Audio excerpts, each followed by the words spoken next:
El Poder Judicial del Estado de Baja California Sur evoluciona para ti. Estás sintonizando un programa de conexión ciudadana sobre temas jurídicos de interés social de una manera ágil y ligera, buscando resolver dudas relacionadas con la impartición de justicia. Esto es Hablemos de Justicia. Comenzamos. ¿Qué tal? Muy buenas tardes. Les damos la más cordial de las bienvenidas a su programa Hablemos de Justicia, programa del Poder Judicial del Estado en coordinación con el Instituto Estatal de Radio y Televisión a través de Radio 99.1 FM y 1050 de amplitud modulada. Soy la licenciada Livia Vázquez, directora de Comunicación Social del Poder Judicial del Estado, y estaré compartiendo con ustedes por un espacio de 30 minutos. Me acompaña en la conducción la licenciada Virginia Eunice Rivera Calderón, secretaria ejecutiva de la Comisión de Carrera Judicial del Consejo de la Judicatura del Estado, quien este día estará con nosotros en ausencia de la licenciada Ligia Patricia Muñoz Peña. Licenciada Virginia, un placer tenerla de nueva cuenta con nosotros para conducir este programa. Así es. Hola amigas y amigos, es un gusto estar aquí de nuevo con ustedes.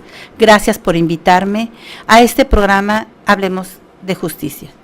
Les invito a todos los radioescuchas que se pueden comunicar aquí en cabina a los teléfonos de radiodifusora al 12-223-28, y si desean contactarnos en el correo, los correos electrónicos son todos en minúscula, las letras Hablemos de Justicia bcs@hotmail.com y Hablemos de Justicia @tribunalbcs.gov.mx, para que nos hagan llegar sus preguntas, propuestas y sus comentarios sobre los temas de interés y sobre los programas que ustedes con atención nos hacen el gusto de escuchar atentamente.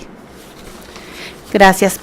Entonces, hoy tenemos un invitado especial, un amigo que le daremos aquí la bienvenida, al licenciado Marco Antonio Valdés Corrales, secretario general de Acuerdos del Pleno y de la Presidencia del H Tribunal Superior de Justicia y también secretario ejecutivo del Consejo de la Judicatura del Estado del Poder Judicial. Bienvenido. Muy buenas tardes, agradezco la invitación y transmito un saludo, a toda nuestra audiencia. Bienvenido, licenciado. El día de hoy estaremos platicando sobre los mecanismos de selectividad, soluciones alternas y forma de terminación anticipada del proceso, el cual vamos a ver en dos programas. En esta primera parte veremos la introducción y las generalidades, por lo que nos gustaría que nos comente por qué es importante que hablemos acerca de estos temas. Sí, con todo gusto. Es importante tocar estos temas para que la ciudadanía, el ciudadano esté enterado del nuevo, quizá ya no tan nuevo, modelo de gestión que se sigue para el trámite de las denuncias o querellas que se inician en un principio en las Procuradurías Generales de Justicia. Es importante que se conozca que si bien esta reforma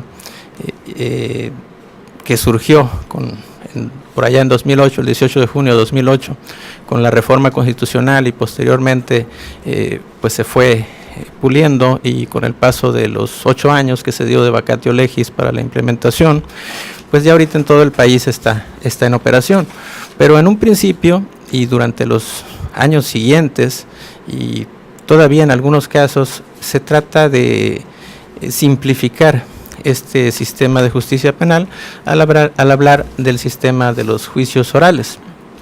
Y ciertamente el sistema prevé el juicio oral, pero también prevé una serie de mecanismos, una serie de figuras que evitan de alguna manera que todos los asuntos lleguen a juicio oral, de tal manera que juicios orales propiamente pues son los menos los que genera el sistema. Y por eso hablar de mecanismos de selectividad, hablar de las soluciones alternas y de esta forma anticipada de terminación del proceso es importante, porque es el trámite, digamos, que siguen el grueso de los asuntos. Una vez que se inicia el procedimiento penal, como decía, con la denuncia o querella, pues puede seguir distintos caminos esa denuncia o querella de acuerdo a la naturaleza del hecho que se está denunciando, y puede seguir alguna de estas alguna de estas vías de las que vamos a hablar esta tarde, ¿no? Es importante mencionar también una diferencia con el sistema tradicional, el sistema que todavía sigue vigente para los hechos que ya estaban en trámite antes de la entrada en vigor de esta reforma, que a diferencia de este sistema tradicional, vamos a llamarlo así, ahora hay una diversidad de salidas, por así decirlo, a estas denuncias o querellas. Anteriormente las procuradurías no tenían otra opción más que darle el mismo tratamiento a cada denuncia o querella, es decir, abrir la averiguación previa correspondiente e iniciar la investigación, solicitar a la policía investigadora que iniciara con lo propio, que es la tarea investigadora, a los servicios periciales en su caso, y todas las denuncias seguían el mismo trámite hasta concluir o no con una consignación, con un acuerdo de no ejercicio o con una reserva de trámite. Es decir, anteriormente estas figuras no existían. Vamos a destacar particularmente las que no existían y vamos a referirnos también a dos de ellas que permanecen. Sí, perfecto. Entonces, licenciado, vamos a entender que estas soluciones alternas o formas de determinación anticipadas, aunque fuera un mismo tema, porque son como puertas opcionales para resolver conflictos penales en la vía penal, como dice bien usted, la querella o la denuncia, explíquenos de manera detallada qué diferencias tienen precisamente y qué finalidades estas figuras para diferenciar y que la radioescucho nos entienda de manera pausada las opciones cuando se procede en una forma o en otra. ¿Qué son? O sea, ¿qué finalidad tiene cada figura de estas? Sí, con todo gusto. Vamos a dedicar los próximos minutos a explicar las diferencias entre estas figuras y sobre todo lo que tienen en común, que ya más o menos lo adelantaba, que es el constituir una salida alterna a lo que es el juicio oral. Todos estos mecanismos de selectividad, solución alterna o terminación anticipada del proceso, pues son salidas al juicio oral, es decir, son circunstancias o figuras que con su implementación se evita que el asunto llegue a juicio oral, pero de alguna manera se le encuentra una solución de fondo al asunto, privilegiando siempre la reparación del daño. Entonces, digamos que lo que tienen en común estas figuras es eso. ¿Y por qué es importante que se hable de ellas en un solo tema? Pues porque tienen precisamente una finalidad común, aunque tienen sus diferencias específicas, que es de las que vamos a hablar en adelante. Con los mecanismos de selectividad podemos iniciar. Sí, desde luego, adelante. Adelante. Los mecanismos de selectividad, que los resumimos así, no son otra cosa que formas de determinación de una investigación.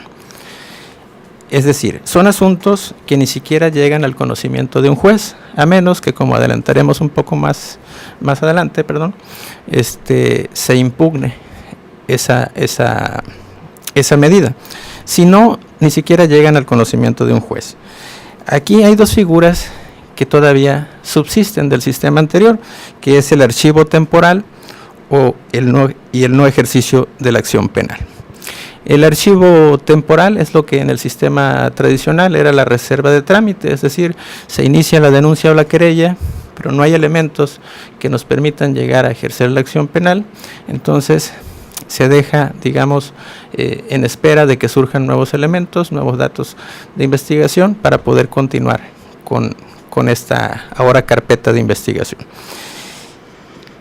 El no ejercicio de la acción penal, pues es cuando se hace toda la investigación, pero se llega a la conclusión de que el delito no se configura o que no hay elementos para llevarlo a juicio. Esas dos figuras, como mencionaba, existen en el sistema tradicional también, no son nuevas. La figura que sí es nueva es la facultad del Ministerio Público de abstenerse de investigar. Es decir, decía yo que en el sistema tradicional todas las denuncias o querellas seguían el mismo procedimiento. El Ministerio Público no podía abstenerse de investigar, él tenía que iniciar la investigación para que después concluyera en alguna de las formas que mencioné. Ahora tiene esta nueva facultad, es la decisión de decir, desde que revisa la denuncia o la querella, decir aquí no se configura delito alguno, por tanto me abstengo de investigar. No tiene sentido que lleve más allá esta investigación. Obviamente esa determinación, al igual que las dos primeras que mencioné, se las tiene que comunicar por escrito a la víctima o al ofendido para que éste esté en condiciones de inconformarse contra esa determinación. Entonces, esta es una figura nueva, ¿no? La facultad de abstenerse de investigar. Y vamos a pensar que se decía que las agencias del Ministerio Público se convertían de repente en agencias de cobranzas. Cuando se pretendía utilizar el aparato de procuración de justicia, pues prácticamente para cobrar deudas de carácter civil que no tenían nada que ver con la comisión de delitos. Entonces, ahora, ante una situación así, el Ministerio Público de entrada puede ejercer esta facultad y dejar a salvo los derechos del ofendido a la víctima para que los ejerza en la vía que corresponda. Y si éste está inconforme, pues interponer el recurso correspondiente ante el juez de control. Nos vamos a ocupar un poco más adelante de esa parte. Sí. Permítame tantito. Entonces, en los mecanismos de selectividad puede ser a lo mejor el que atiende en primera instancia a la persona que llega a poner su denuncia, su querella, le hace saber al Ministerio Público, el Ministerio Público instruye la investigación y ahí al ver el hecho, digo, para yo entender, entonces él analiza el asunto y dice, no, esto es civil, a lo mejor esto no compete a la área penal. Es correcto. Resulta que fue con un convenio o una prestación de servicio, porque mucha gente, es cierto, y cuando nosotros no hemos estudiado el derecho, confundimos con facilidad y eso puede ser un error de la persona o de la parte que está promoviendo, que pudiera a lo mejor un abogado o esa persona denunciar o a querellarse, que es parecido más no lo mismo, cuando que la persona tiene ese derecho de poner la denuncia, que es personalísimo y es la querella, y entonces ese Ministerio Público dice, ¿sabes qué? Esto lo analizo, no corresponde al área penal, es civil. Entonces es una de las opciones. Así es. Esa es principalmente la facultad que tiene de abstenerse de investigar. Quise repetir porque la gente a veces de veras no entiende los términos que nosotros manejamos y tratando un poco de ser repetitivo. Adelante y discúlpeme. No. Bien, ¿qué les parece si vamos a un corte y regresamos? Estamos en Hablemos de Justicia. Vamos a un corte y ya regresamos. Esto es Hablemos de Justicia. Okay. Bien, estamos de regreso con el licenciado Marco Antonio Valdés Corrales hablando acerca de los mecanismos de selectividad, soluciones alternas y forma de terminación anticipada del proceso. Por lo que quiero recordarles que los teléfonos en cabina son el 12-223-28. Llámenos y háganos sus preguntas relacionadas con el tema del día de hoy. Y además también recuerde que puede contactarnos a través de nuestros correos electrónicos hablemosdejusticia@bcs@hotmail.com y hablemosdejusticia@tribunalbcs.gov.mx. Licenciado, pues nos estaba comentando usted acerca de los mecanismos de selectividad. Vamos a recapitular de nueva cuenta. Muchas gracias. Sí, hablábamos de los mecanismos de selectividad. Rápidamente mencionábamos los dos primeros que existen también en el sistema tradicional, que es el archivo temporal o reserva de trámite, y el no ejercicio de la acción penal, y la facultad de abstenerse de investigar, que ya la explicamos a grosso modo. El siguiente mecanismo de selectividad pues son los criterios de oportunidad. A los criterios de oportunidad, más adelante en el desarrollo de la entrevista, vamos a ver cuáles son los supuestos específicos en los que el Ministerio Público los puede aplicar. Pero todas estas figuras de las que hablé hace un momento tienen en común, o el nombre selectividad se debe a que fungen como un filtro de lo que se pasa realmente a trámite en el juicio. Va a seleccionar qué entra y qué no entra. Es correcto. Muy bien. Entonces, ahora bien, explíquenos, así como lo ha hecho excelente, con manzanitas y palitos para las personas que radioescuchas, ¿qué es las soluciones alternas? Sí, las soluciones alternas nos vamos a referir muy someramente a ellas el día de hoy, porque es parte de la continuación de esta entrevista, ya los supuestos específicos, los requisitos y demás que se siguen, pero las soluciones alternas que definen el Código Nacional de Procedimientos Penales son dos. Básicamente es el acuerdo reparatorio, que es no es otra cosa más que un pacto, un acuerdo entre la víctima y el imputado para llegar a una solución pacífica, digamos, del en conflicto. la controversia. Así es. Y hay supuestos específicos, hay delitos en los que no procede, hay casos en los que sí. Entonces, de esos supuestos específicos, por cuestiones de tiempo, entiendo, los trataremos en la siguiente parte. Y condiciones también, ¿verdad? Exacto, todas las condiciones que hay. Y la siguiente solución alterna, pues es la suspensión condicional del proceso. Esa es una solución alterna que se va a considerar como tal siempre y cuando se cumpla con la condición que se impuso y con el plan de reparación del daño. Estas dos figuras en particular ya se aplican en sede judicial. De las que hablé hace un momento, o sea, lo que son los mecanismos de selectividad no llegan al juez, esos se resuelven en sede ministerial. El acuerdo reparatorio tiene una particularidad, puede celebrarse en sede ministerial y ni siquiera llegar al juez de control y solucionarse ahí el asunto, o puede hacerse ya una vez judicializado el asunto, una vez que está con el juez el caso.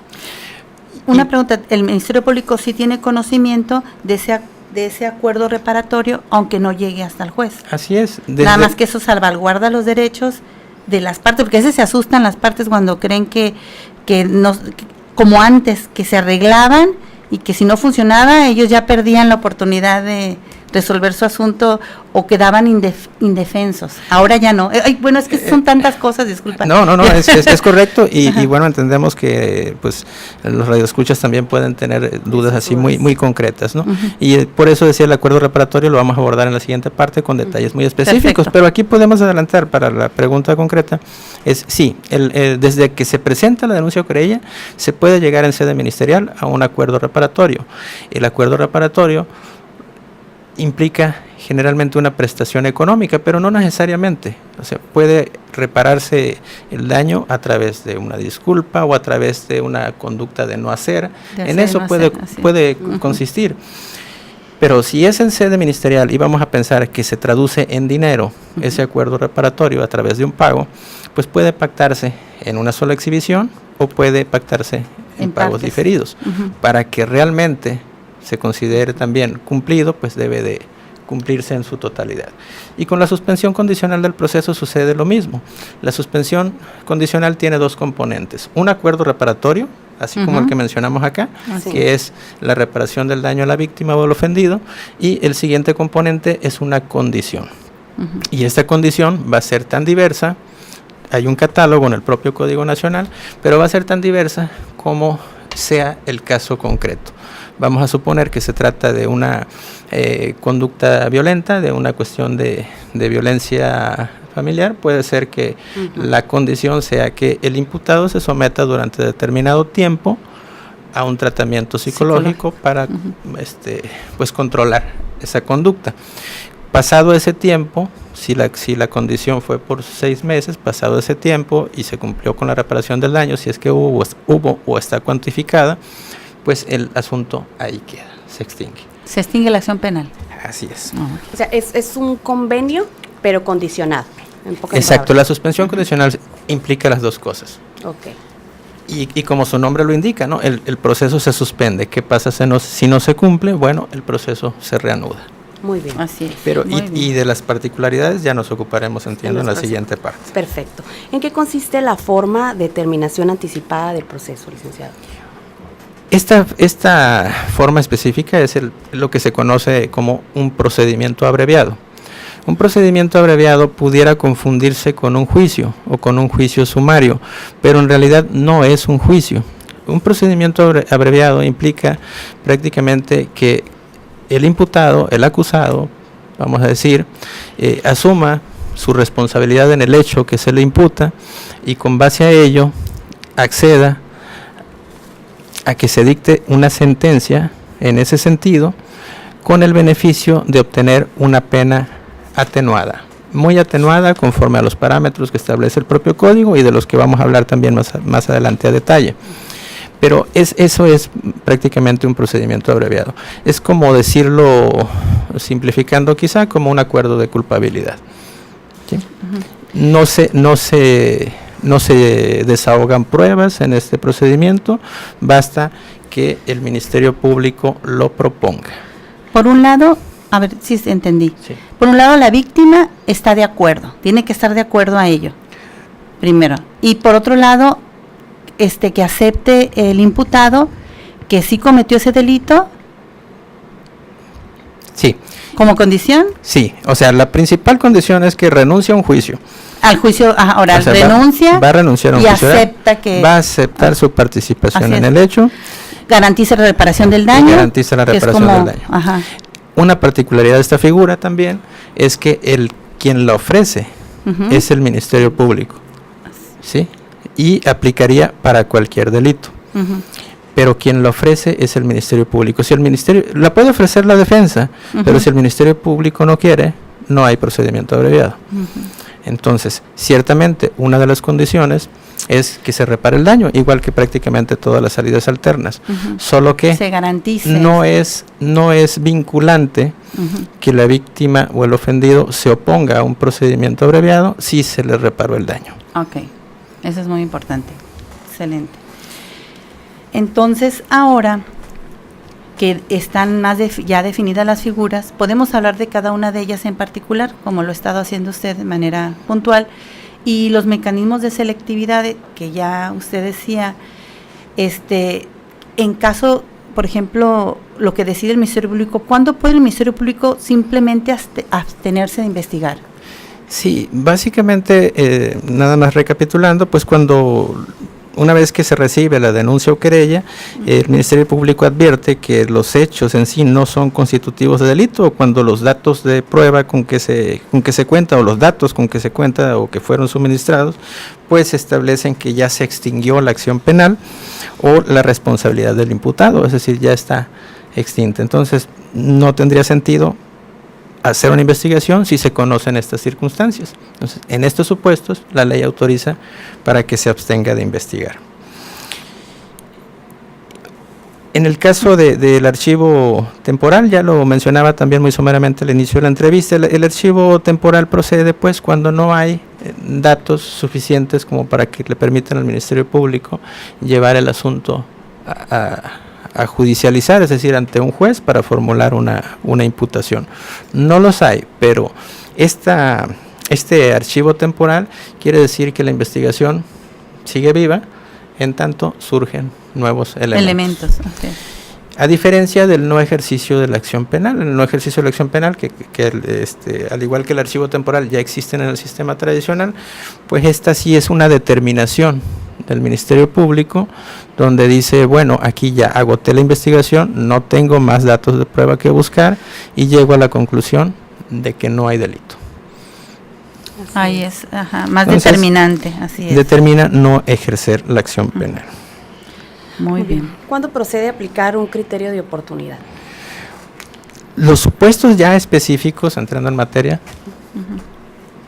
para la aplicación de un criterio de oportunidad, se rigen por el Código Nacional de Procedimientos Penales en una parte, pero este mismo código establece,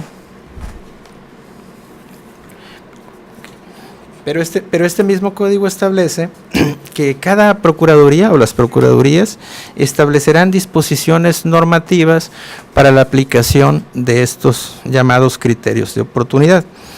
En el caso de nuestro estado, estos criterios se establecieron a través de un protocolo que emitió el titular de la Procuraduría en febrero del año pasado, que es el instrumento que viene a complementar a detalle lo que dice el Código Nacional de Procedimientos Penales para aplicar estos criterios de oportunidad. Y vamos a ir a los supuestos específicos en los que procede a aplicar un criterio de oportunidad.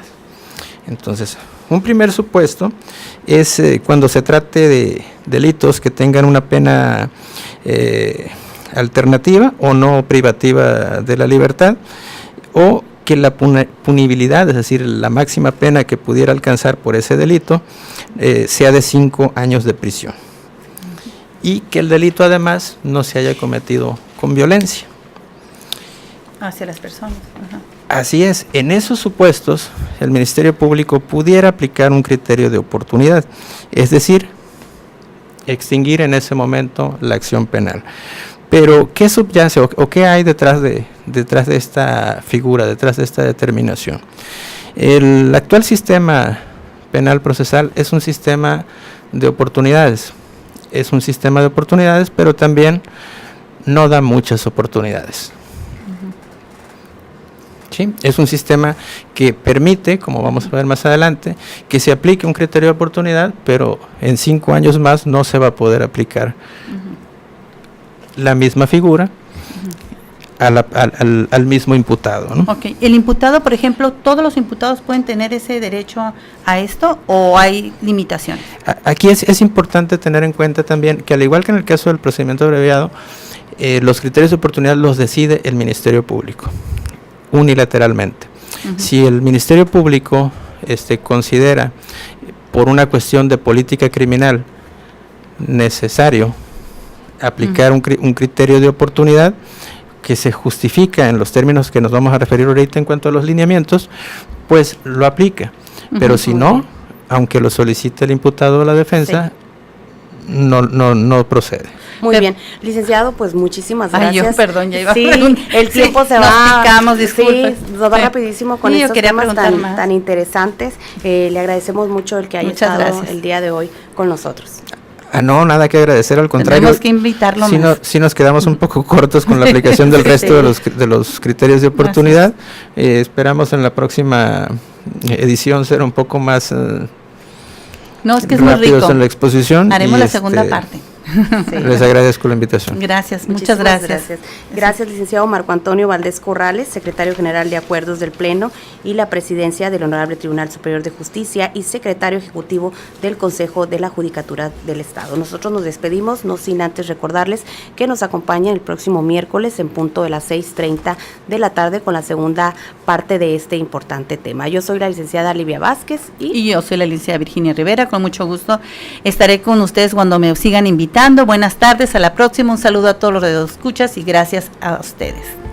Esto fue Hablemos de Justicia, un programa del Poder Judicial del Estado de Baja California Sur en coordinación con el Instituto Estatal de Radio y Televisión.